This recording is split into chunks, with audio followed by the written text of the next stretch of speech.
नमस्कार साथियों, स्वागत है आपका अपने यूट्यूब चैनल आकाश अडयार में।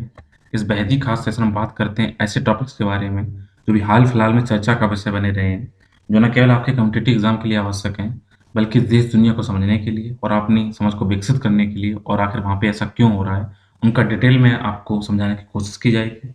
इस तरीके के काफ़ी इंटरेस्टिंग टॉपिक को कवर करने के लिए आप जुड़िए मेरे यूट्यूब चैनल आकाश अडयार के साथ। इस चैनल से जुड़ने के लिए ना केवल इस चैनल को आपको लाइक, सब्सक्राइब और कमेंट करिए, बल्कि आप बेल आइकन ज़रूर प्रेस कर लीजिएगा क्योंकि जब भी मैं कोई भी ऐसे टॉपिक कवर करता हूँ, ये आपके परीक्षा की दृष्टि से तो इम्पोर्टेंट है ही, बल्कि आपकी जो भी आम जीवन में अगर आपको थोड़ी समझ विकसित होनी चाहिए, देश दुनिया में हो क्या रहा है, उसके लिए और ज़्यादा ज़रूरी हो जाते हैं। इस तरीके से आम और दैनिक जीवन की उन घटनाओं का, जो उनका संबंध ना केवल पेपर के लिहाज से इम्पोर्टेंट है, बल्कि आपको समझ विकसित करने में हेल्प करेगा, उसके लिए आप बेल आइकन प्रेस कर लीजिएगा। जब भी मैं इस तरह की वीडियो अपलोड करूँगा, उसका नोटिफ़िकेशन आप तक पहुँचेगा। तो आज हम जिस टॉपिक को कवर करने जा रहे हैं इस सेशन में, वो बात हम करेंगे दुनिया की सबसे बड़ी लड़ाई और जो जिसमें कि कहीं न कहीं जो कुछ विकसित और विकासशील देशों को 2 धड़े में बाँट दिया है, खासकर अरब कंट्री को एक साथ लाने के लिए, फिर उनको फिर अलग-अलग चीज़ों को समझने के लिए जो बात कही गई थी। तो आप समझ सकते हैं, ये बात हो रही है इज़राइल और फ़िलिस्तीन का जो ऐतिहासिक संघर्ष उसके बारे में। जो इज़राइल-फ़लस्तीन जो लगातार संघर्ष चल रहा है, उसमें आज हम ये समझने की कोशिश करेंगे कि इज़राइल-फ़लस्तीन वर्तमान में हुआ क्या है और उसके बाद में इसके पीछे की हिस्ट्री क्या रही है और फिर बाद में हिस्ट्री से फिर आएँगे प्रेज़ेंट में कि इन्होंने क्या किया है। तो इज़राइल सरकार ने अभी हाल ही में हुआ क्या है, तो अगर हम देखें पहले इज़राइल को समझने के लिए आप कुछ नक्शे को समझ लीजिए और जब आप नक्शे को समझ लेंगे तो इन चीज़ों को अच्छे से समझ पाएँगे और इस चीज़ को आप ध्यान रखिएगा कि एक इन चीज़ों को बार-बार ये शब्द आएँगे कि इन जगहों का नाम लिया जाएगा, तो आप पहले से अच्छे से समझ लीजिए। तो अभी इस टाइम पे जो पीली-पीली जो आप चीज़ें देख रहे हैं, वो यहाँ पे क्या है, ये वो क्षेत्र है जिनको फ़िलिस्तीन के कंट्रोल में है ये। हरा रंग जो इसमें बीच-बीच में कहीं-कहीं दिखाई पड़ रहा है, ये क्या है? ये पैलेस्टीन जो एरिया है, वहाँ पे इनको बनाया जा रहा है। अगर हम बात करें सब है क्या? अगर आप बात करें वर्ल्ड के मैप में, तो वर्ल्ड मैप में जब आप जाते हैं वहाँ पर देखते हैं, अफ्रीका और अरब कंट्री हैं, उनके बीच की इस जगह को जो यहाँ पे बात किया जा रहा है। तो ध्यान रखिएगा, जो अफ्रीका जो यहाँ की कंट्री के बारे में बात की जा रही है, तो जब आप अफ्रीका महाद्वीप में जाएँगे, तो यहाँ देखिए मेडिटेरियन सी है एक तरफ और मेडिटेरियन सी में यहाँ पर लगा हुआ है इज़राइल, ये कुछ वी शेप में बना हुआ है, ध्यान रखिएगा। तो इस जगह की बात हो रही है, यहाँ पर कुछ रिसर्च का ये भी है। उसके बाद में जो यहाँ पे आप देख रहे हैं, ये क्या है? मृत सागर, इसको डेड सी के नाम से जाना जाता है।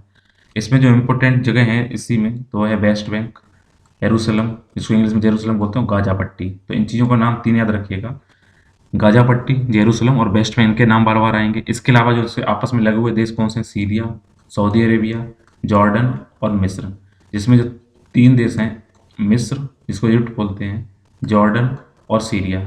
इनका भी क्या-क्या है बार-बार इसमें आएगा, तो आप इन चीज़ों का नाम याद रखिएगा और देखिए इस लोकेशन में आखिर हुआ क्या है। तो इज़राइल सरकार ने क्या किया है, तो वेस्ट बैंक में क्या है, इज़राइल सरकार का कब्ज़ा है, तो वहाँ पर 1300 से अधिक जो आवासीय इकाई हैं, उनको हटाने के लिए, उनको निपटान करने के लिए मंजूरी दे दी है। और एक ऐसा और जो निपटान वाली जो एरिया है, ये एक ऐसा क्षेत्र है, जिसमें फ़िलिस्तीन क्या चाहता है, भविष्य में इन क्षेत्र में क्या फ़िलिस्तीन का अपना राज्य बने, तो उनको हटाने के लिए इज़राइल ने ऑर्डर दे दिए हैं।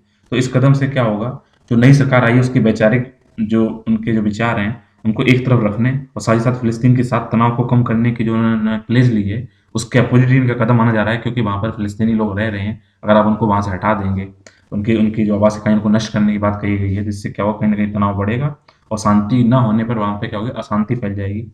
आप बस इस तरीके से ध्यान रखिएगा, जो फ़िलिस्तीनी इलाका है उसको लगभग रशिया से समर्थन मिलता है डायरेक्ट इनडायरेक्ट वे में, और इज़राइल इलाका है उसको क्या होता है, लगभग कुछ यूरोपीय कंट्री के साथ-साथ अमेरिका का यहाँ पे जो चौधरी है उनको यहाँ पे वो इनकी मदद करता है। अगर देखिए, अगर आप फिर भी जानते हैं कि किस टॉपिक से अगर कहीं क्वेश्चन आते हैं, तो ये भारत के हितों और उसके साथ-साथ जो विकसित विकासशील देश हैं, उनके जो नीतियाँ उन पे क्या प्रभाव पड़ेगा, इससे रिलेटेड कभी भी टॉपिक आएँगे तो वहाँ से बात की जाएगी आपको यूपीएससी और पीसीएस लेवल में। इसके अलावा अगर आपको वनडे एग्ज़ाम होते हैं, जो भी उनमें क्या होगा, इसमें आपको वनडे का यूपीएससी में कई बार से पूछा जा चुका है, जैसे यरूशलेम, गाज़ा पट्टी, वेस्ट बैंक, गोलन हाइट। जो गोलन हाइट का आपको बता दें, जो ये वाला इलाका आपको दिखाई पड़ रहा है, ये गोलन हाइट के क्षेत्र में आता है, तो यहाँ पे क्या है, इसके बारे में बात आती है, ये इलाका कहाँ पे है। तो इन सब चीज़ों को आपने देख लिया है, मैप समझ लिया है, तो आइए अब आगे बढ़ते हैं और समझाने की कोशिश करते हैं कि आखिर में इज़राइल-फ़िलिस्तीन के मुद्दे हैं क्या? तो इज़राइल-फ़िलिस्तीन के अगर मुद्दे की बात करें, सबसे पहले हम देखते हैं इनके संघर्ष, इनका इतिहास देखना होगा। आप ध्यान रखिए कि यहाँ पे डेड सी है, उसके अलावा जॉर्डन रिवर यहाँ बहती है, अल्मोंड डैम है, सी ऑफ गैलीलियो है, ये इज़राइल इलाका है, वेस्ट बैंक है जो कि फ़िलिस्तीन के कब्जे में रहा है शुरुआत से। यहाँ पे मेडिटेरियन सी यानी भूमध्य सागर की बात कही गई है, सीरिया है, जॉर्डन है और इधर मिस्र है इस इलाके में, तो इस जगह इजिप्ट है, तो इन सबको आपको लोकेशन देखिए। तो हुआ क्या है, तो जॉर्डन नदी आपने देख ली है, यहाँ पे जॉर्डन जो ये रिवर बह रही है, जॉर्डन नदी कहाँ डेड सी से यहाँ पे आ रही है। तो ये जॉर्डन नदी और भूमध्य सागर, ये रहा आपका भूमध्य सागर, ठीक है, और ये रही आपकी जॉर्डन रिवर। तो जॉर्डन रिवर और भूमध्य सागर के बीच का जो क्षेत्र है, ये हमेशा लड़ाई का हिस्सा रहा है, ये वाला इलाका। तो इसके बीच में क्या हुआ, इस टुकड़े को लेकर जो अरब कंट्रीज उनके बीच में और जो यहूदी हैं जो यहाँ पर, उनके बीच में लगभग 100 से अधिक वर्षों से यहाँ लगातार संघर्ष चल रहा है। और 1882 से लेकर 1948 तक के जो बीच में समय था, इस टाइम क्या था, दुनिया भर के यहूदी क्या हुए, यहाँ पर फिलिस्तीन जो पूरा इलाका था यहाँ पर आकर इकट्ठे हुए और वहाँ पर उन्होंने इसको क्या किया, नियंत्रित करने की यहाँ पर इन्होंने कोशिश की थी। तो अगर बात की जाए उस टाइम पे क्या था, ऑटोमन साम्राज्य था और ये यरूशलेम थी यहाँ पे, और ऐसा माना जाता है इस जगह पर मुस्लिमों का भी यहाँ पे जो जो उनके जो धर्म है वो उनका यहाँ पे उदय हुआ है। साथ ही साथ यहाँ पर जो यहूदी हैं उनका भी यहाँ हुआ है, ईसाई हैं वो भी यहाँ पे इनके धर्म के उदय की बात की जाती है। तो कहीं ना कहीं ये काफ़ी इंपॉर्टेंट धर्म की दृष्टि से भी ये पूरा जो यरूशलेम इलाका है वो क्या हो जाता है, मक्का मदीना भी इसी क्षेत्र में, तो यहाँ पे इस इलाके में, तो यहाँ पर क्या हो जाता है, ये इंपॉर्टेंट बन जाता है। तो हुआ क्या कि आपको बताना चाहिए, जब प्रथम विश्व युद्ध हुआ था, तो जो प्रथम विश्व युद्ध आपका किया गया 1914-18 के बीच में, तो 1917 में क्या हुआ, तो जो तुर्की साम्राज्य था यानी ऑटोमन एम्पायर था वो यहाँ पे हारा, उसके साम्राज्य को जो परास्त मिली। तो क्या हुआ था, इस फिलिस्तीन जो इलाका है, जो यरूशलेम का इलाका है, इस पे क्या हुआ था, ब्रिटिश ने अपना नियंत्रण स्थापित कर लिया।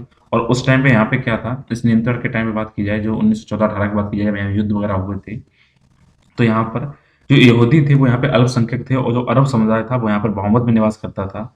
साथ ही साथ यहाँ पे फिलिस्तीन में क्या हुआ था, यहूदियों के लिए एक घर बनाने के उद्देश्य से ब्रिटिश ने इसको नियंत्रित किया था, क्योंकि वो चाहते थे कि क्योंकि यहाँ पर यहूदी धर्म का भी उदय यहीं पर हुआ है और ब्रिटिश क्योंकि जीती थी, तो वो चाहते थे अपनी मर्जी से, क्योंकि भले यहूदी अल्पसंख्यक में हो, तो ब्रिटिश ये चाहते थे, वो ईसाई थे, कि वो यहाँ पर ये बसें। तो इनको बसने के लिए क्या किया गया, एक बाल्फोर घोषणा है उसको की गई और बाल्फोर घोषणा जारी की गई।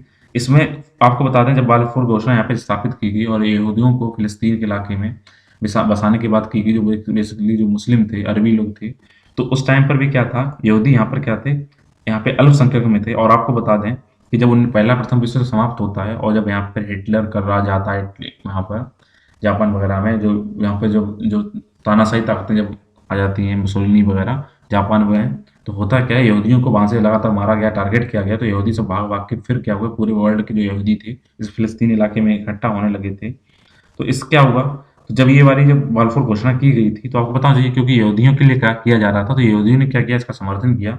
और उसके विपरीत जो वहाँ के फिलिस्तीन लोग थे उन्होंने क्या किया, इसको अस्वीकार किया। और यहाँ पे यहूदी जब प्रथम विश्व युद्ध हुआ उसके बाद यहाँ पे इकट्ठा आने हुए, तो आपको बता दें कि इस टाइम जब यहाँ पे ये आ रहे थे, तो हुआ क्या कि अब क्योंकि जो पहला विश्व युद्ध समाप्त हुआ, हिटलर ने अपनी कार्रवाई की यहूदियों के खिलाफ, तो लगभग 60 लाख जो यहूदी थे, तो उन्होंने क्या किया, अपनी जान गंवाई। अब वो चाहते थे कि वो भी कोई पृथक यहूदी राज्य बन जाए, वहां पर आके इकट्ठे हो जाए। तो यहूदी ने इसी को देखते हुए कि कहाँ पे जाएं पूरे वर्ल्ड में, तो सब इकट्ठे हुए कहाँ, फिलिस्तीन में। उन्होंने क्या बोला, ये दावा किया कि जो फिलिस्तीन है वो उनका प्राकृतिक घर है, क्योंकि उनके जो यहूदी धर्म है, तो उनका उनका जो यहाँ पे विकास हुआ इसी क्षेत्र से हुआ है। तो इसका क्या किया, अरबों ने लगातार विरोध किया और वो अपने इस भूमि को छोड़ने पर राजी नहीं थे, और क्योंकि वहाँ पर बहुत संख्यक में थे, उन्हें पता था ये लोग रहेंगे, युद्ध होगा तो यहाँ पे क्या होगा, अरबी लोग जीतेंगे, इसलिए वो लगातार इसमें दावा कर रहे थे। लेकिन क्या हुआ कि लगातार सीन क्या होता गया कि क्योंकि इजरायली लोग थे, ये लोग भी काफ़ी डेवलप थे, अरब लोगों में इतनी एकता थी नहीं, उतना हो नहीं पाए, तो यहूदी ने यहाँ पे कब्जा किया। तो उस टाइम पे वेस्ट बैंक, यरूशलेम और तेल अवीव और गाजा पट्टी सब इलाके क्या थे, लगातार यहाँ पे संघर्ष होते रहे। और अंतर्राष्ट्रीय समुदाय ने भी क्या किया, लगातार यहूदियों का समर्थन किया कि उनके अत्याचार यहाँ पर रहेंगे तो कम हो जाएंगे और यहाँ पे अच्छे से रह पाएंगे। तो 1947 में संयुक्त राष्ट्र ने क्या किया, फिलिस्तीन को एक अलग यहूदी और अरब राज्यों में विभाजित करने के लिए मतदान किया। और इसलिए क्या हुआ, यहाँ पे जो अंतर्राष्ट्रीय संयुक्त संस्था थी 1945 में बनी, उसने क्या किया, यहूदियों को यहाँ बसाने के लिए और फिलिस्तीनियों के साथ उनको आपस में मिलजुल करने के लिए क्या किया, इन लोगों ने यहाँ पर इन्होंने स्टार्टिंग की। और स्टार्टिंग करने के बाद में क्या हुआ इनका, कि इन्होंने कोशिश की कि ये लोग यहाँ पे बस जाएं, और इन्हीं की बसावट के चक्कर में हुआ क्या, इनके आपस में मतदान कराए गए और मतदान में क्या हुआ कि यहाँ पर पूरे इलाके को दो भागों में बांट दिया गया। एक तरफ अरब वाले लोग रह रहे थे और एक तरफ क्या था, इजराइल वाले जो लोग थे, जो यहूदी थे, जो इजराइल में रह रहे थे। और इस तरीके से जो यरूशलेम था उसने अंतर्राष्ट्रीय ख्याति प्राप्त कर ली और यहाँ पर फिर यरूशलेम एक अंतर्राष्ट्रीय शहर बन गया। तो इसी जो लगातार योजना बनाए जा रहे थे, जो पश्चिमी देश थे या फिर जो यूनाइटेड नेशंस थे, उन्होंने इससे क्या हुआ, यहूदी ने तला इसको लगातार स्वीकार करते रहे। और अरब पक्ष क्योंकि वो उनके घर में घुसा जा रहा था, तो उनको लगातार क्या किया, इनको खारिज किया और इन्होंने कभी भी इसको वहाँ पे लागू होने की बात नहीं की। तो अगर हम 1946 के मैप को वहाँ पे देखें, तो ये पूरा इलाका था यहाँ फ़िलिस्तीन का, और यहाँ पे जो आप देख रहे हैं डेड सी वगैरह है, तो इसमें देखते हैं तो 1946 में 94% क्या थे, यहाँ पे फ़िलिस्तीन लोग रह रहे थे, और लगभग 6% लोग क्या थे, जो ज्यूज़ थे, ज्यूज़ यानी कि जो यहूदी थी, वो यहाँ पे रह रहे थे। एकाएक जब अंतर्राष्ट्रीय स्वीकृति मिली, उनको यहाँ रहने की बात की गई, तो क्या हुआ, ये नक्शे बदले, और जब नक्शे बदले तो आप देखिए 1917 में जो पूरा इलाका आप देख रहे हैं जो फ़िलिस्तीन से भरा हुआ था, तो 1947 में आते-आते क्या हुआ, यहाँ पे इजराइल का ये पूरा वाइट इलाका हो गया, और जो ग्रीन इलाका था वो फ़िलिस्तीन वहाँ पे यरूशलेम तक सिमट के रह गया। उसके बाद में यहाँ पे जो अरब कंट्री के देश थे उनके और यूज थे, यानी कि जो यहूदी थे, उनके बीच में संघर्ष बढ़ा। तो 1967 में आते-आते ये सिर्फ अरब वाले यहाँ पे सिमट के रह गए, इजराइल वालों ने इनको यहाँ पे लड़ाई से जीत कर वहाँ धकेल कर यहाँ तक खड़ा कर दिया। और वर्तमान अगर 2020 की बात की जाए, तो आप मैप को देख सकते हैं कि यहाँ पर क्या सीन होता है कि पूरा जो अरब कंट्री, जो वहाँ पे जो अरबी लोग थे, यानी जो फ़िलिस्तीन थे, वो इस इलाके में इस पट्टी पे सिमट के रह गए हैं, और कुछ यहाँ पर ये गाज़ा पट्टी यहाँ पे रह रहे हैं, बाकी सब क्या है, इजराइल का कब्ज़ा है। लेकिन होता क्या है, अभी 2021 में, क्योंकि जब इजराइल ने फिर कार्रवाई की, यहाँ की बस्तियों को हटाने की बात की, नष्ट करने की बात की है, तो कहीं न कहीं शांति को भंग करने के लिए और अपने यहाँ पे साबित करने की बात हो रही है। तो हम देखेंगे कि किस तरीके से 1947 में ये लोग आते हैं, यहूदी लोग यहाँ पे इजराइल का निर्माण करते हैं, और किस तरीके से वहाँ पर तबाही का सामना करना पड़ता है। इन सब चीज़ों की बात की जाए, तो फिर हम वही मैप में आते हैं। इधर आपका मिस्र है, यहाँ पे सिनाई प्रायद्वीप है, जो क्या करता है, जो एशिया और अफ्रीका को आपस जोड़ने की बात करता है। ये पतली सी पट्टी, इसको गाजा पट्टी कहा जाता है। फिर ये वेस्ट बैंक है, इजराइल है, जॉर्डन है, सऊदी अरेबिया है, सीरिया है। तो इसमें यहाँ पर होता क्या है, इन चीज़ों को अगर हम देखते हैं क्या बात आती है, तो इस अगर बात को हम अगर डिटेल में समझने की कोशिश करें, तो आज देखते हैं क्या होता है। देखिए, जब 1948 में क्या हुआ, जब ब्रिटिश पे कब्जा किया हुआ था फ़िलिस्तीन क्षेत्र पे, क्योंकि आपको पता चाहिए यहाँ पे फ़िलिस्तीन पे ब्रिटेन ने यहाँ पे क्या कर रखा था, वो जीत चुका था। तो 1948 में क्या किया, यहाँ पे ब्रिटिश ने अपने यहाँ पे हटा लिए, और 14 मई 1948 को क्या इस इलाके को यहाँ पे आज़ाद घोषित कर दिया। तो यहूदियों ने क्या किया, एक इजराइल निर्माण की यहाँ पे घोषणा की, जो प्रेजेंट टाइम इजराइल देखते हैं। तो इसमें क्या हुआ, जब इन्होंने इजराइल निर्माण की घोषणा की, तो फ़िलिस्तीनियों ने उसका विरोध किया, और इस विरोध के कारण क्या हुआ कि यहूदी भी पीछे नहीं हटे और फ़िलिस्तीनी भी पीछे नहीं हटे, तो आपस में क्या हुआ, उनके सशस्त्र संघर्ष स्टार्ट हो गए। जिससे क्या हुआ कि पड़ोसी जो अरब देश थे, उन्होंने भी देखा कि नहीं, कि हमें इनका रक्षा करनी चाहिए। तो जो मिस्र था, सऊदी अरेबिया था, जॉर्डन थे, सीरिया था, इन्होंने किसका साथ दिया, इन्होंने फ़िलिस्तीन का साथ दिया। और फिर इनका डायरेक्ट और इनडायरेक्ट वे में क्या हुआ, इजरायली सैनिकों से इनका ये युद्ध हुआ, और लेकिन इजरायली सैनिकों ने इनको वहाँ से पीछे धकेला, क्योंकि इजरायली सैनिकों के पास आधुनिक टेक्नोलॉजी थी। जिससे हुआ क्या, यहाँ पे हज़ारों जो फ़िलिस्तीन थे, वो अपना घर छोड़कर भागे, और इस घर छोड़ने की जो प्रक्रिया, इसी को तबाही का नाम दिया गया, और उनकी भाषा में अल नकबा बोला गया। तो जब भी आप शब्द सुने अल नकबा, तो अल नकबा क्या था, जब इजराइल और फ़िलिस्तीन के बीच में युद्ध हुआ और फ़िलिस्तीनी हारे, और हारकर जब अपने क्षेत्र को छोड़कर भागने में जब मजबूर हुए, उसी को बोला जाता है अल नकबा या तबाही। और फिर क्या हुआ, जब युद्ध समाप्त हुआ, इसके बाद में इजराइल ने क्या किया, इसके अधिकतम क्षेत्र पे 1948 में क्या किया, आप देख रहे हैं, इन पे क्या किया, कब्जा कर लिया था। और कब्जा करने के बाद में क्या हुआ, लेकिन इसमें ऐसा नहीं कि इजराइल के पास पूरा कब्जा हो गया था। तो इसमें क्या, और जो पड़ोसी देश थे, उन्होंने क्या किया, उन्होंने भी इस मौके का फ़ायदा उठाया। तो जो जॉर्डन, जो आप देख रहे हैं, इस जॉर्डन देश ने क्या किया, इस जॉर्डन देश ने इजराइल के साथ युद्ध किया, और उसके एक भूमि को अपने कब्जे में ले लिया, और इसको वेस्ट बैंक था, तो जो वेस्ट बैंक है, इसको जॉर्डन ने लड़ाई लड़के क्या किया, अपने हिस्से में मिला लिया। साथ ही साथ तो जो यरूशलेम था, उसके पश्चिम में क्या आ गया था, जो यहाँ पे यरूशलेम राज था, जो शहर था, उसके पश्चिम में आ गया इजराइल, और उसके पूर्व में क्या आ गया था, जॉर्डन। इस तरीके से ये दो भागों में विभाजित हो गया। इसमें कोई भी शांति समझौता नहीं किया गया, कहीं पर भी साइन नहीं किए गए, बस एक दूसरे को लोग देश यानी कि इजराइल और जॉर्डन क्या दोषी ठहराते रहे, और आपस में मुटाव चलते रहे, और इनके युद्ध लगातार बने रहे।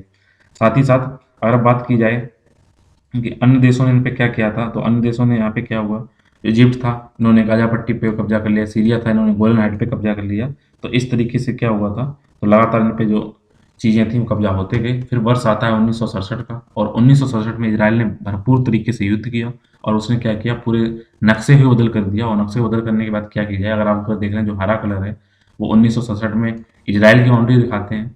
2012 के इजराइल कंट्रोल जो इलाका है, वो व्हाइट कलर से है, और जो पीला पीला इलाका है, वहाँ फ़िलिस्तीन लोग हैं। तो हुआ क्या था, तो जो गाजा पट्टी थी, जिसको क्या किया था, जिसको इन्होंने कब्जा किया था मिस्र ने, तो यहाँ पे क्या हुआ, तो जो 1967 में युद्ध हुआ, मिस्र से इन्होंने गाजा पट्टी को छीन लिया। और वर्ष 2005 की अगर बात की जाए, तो इसराइल ने क्या किया, यहाँ पर अपनी सेना भेजकर अब ये अब इस टाइम पे क्या हुआ, जो गाजा पट्टी वो फ़िलिस्तीन के कंट्रोल में आता है। अगर सिनाई जो प्रायद्वीप पे मैं आपको फिर बता दूँ, जो सिनाई लैंड, जो ये वाला लैंड था, जिसमें मिस्र अपना इन्होंने मौका का फ़ायदा उठा कर लिया था, तो 1967 में इन्होंने क्या किया, सिनाई प्रायद्वीप को इन्होंने कैप्चर कर लिया 1967 में। लेकिन एक पीस एकॉर्ड हुई, आपस शांति हुई 1979 में, 1979 में, तब इन्होंने क्या किया, इजिप्ट ने इस जो सिनाई प्रायद्वीप है इसको मिस्र को वापस कर दिया। तो वर्तमान समय में सिनाई प्रायद्वीप पे किसका कब्जा है, इसकी मैं ये बात कर रहा हूँ, इस जगह का, इसमें मिस्र का कब्जा है। फिर हम इधर आते हैं कि गोल्डन हाइट जो थी यहाँ पर, जो इलाका था, इस पर क्या हुआ था, इस पर सीरिया का कब्जा था। तो इन्होंने इजराइल ने इनसे भी युद्ध किया 1967 में, यहाँ से भी जीत लिया। और फिर क्या, अगर वर्तमान में स्टेटस की बात की जाए तो इजराइल ने 1981 में इसको इंटरनेशनली रिकॉग्नाइज क्षेत्र अभी तक क्या किया, यहाँ पे घोषणा नहीं किया, वो अपने हिस्सा मानता है। वेस्ट बैंक की बात की जाए, जिसपे क्या हुआ था, आधे पर जेरूसलम का आधा शहर जो इन्होंने जॉर्डन ने कब्जा कर लिया था। तो इन्होंने 1967 में जॉर्डन से भी ये चीज़ छीन ली। और प्रेजेंट टाइम देखें तो इजराइल क्या करती है, इस पे लगातार इसके मोस्ट क्षेत्र पे क्या करती है, वेस्ट बैंक के अपना कब्जा बनाए हुए है। लेकिन क्या हुआ है कि जो आपस में समझौता सेटलमेंट है उसके साथ क्या करता है, इस लैंड को निगोशिएशन करने के लिए तैयार है। और इन्होंने क्या किया, 1994 में इनको एक शांति समझौता किया जॉर्डन के साथ में, और निगोशिएशन भी कुछ इलाकों में किया हुआ है। तो आप देखिएगा, इकलौते इजराइल ने क्या किया है कि 1967 में चारों तरफ से युद्ध चालू हुए और चारों तरफ से युद्ध भी लड़ा और सभी को हराया। इसी तरीके से ऐसा बोला जाता है कि इजराइल का जो खुफिया एजेंसी है, जैसे भारत की आईएसआई है, तो ऐसे क्या इजराइल की जो है, इजराइल की जो खुफिया एजेंसी है, सॉरी आईएसआई पाकिस्तान की है।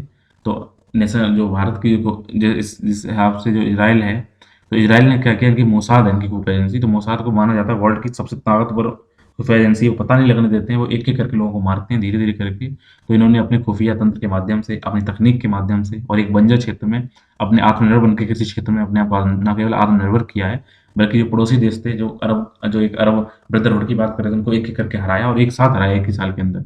फिर क्या, वो धीरे धीरे इनको पता चल गया कि आप इनको इजराइल को हरा नहीं सकते। इजराइल का एक क्या तरीका है, अगर इजराइल का एक नागरिक बनता है तो वो मानवता का रूप नहीं दिखाते हैं, बल्कि पूरे के पूरे गांव तबाह करते हैं, जिससे क्या पड़ोसी देश इन पे हमला करने जाते हैं।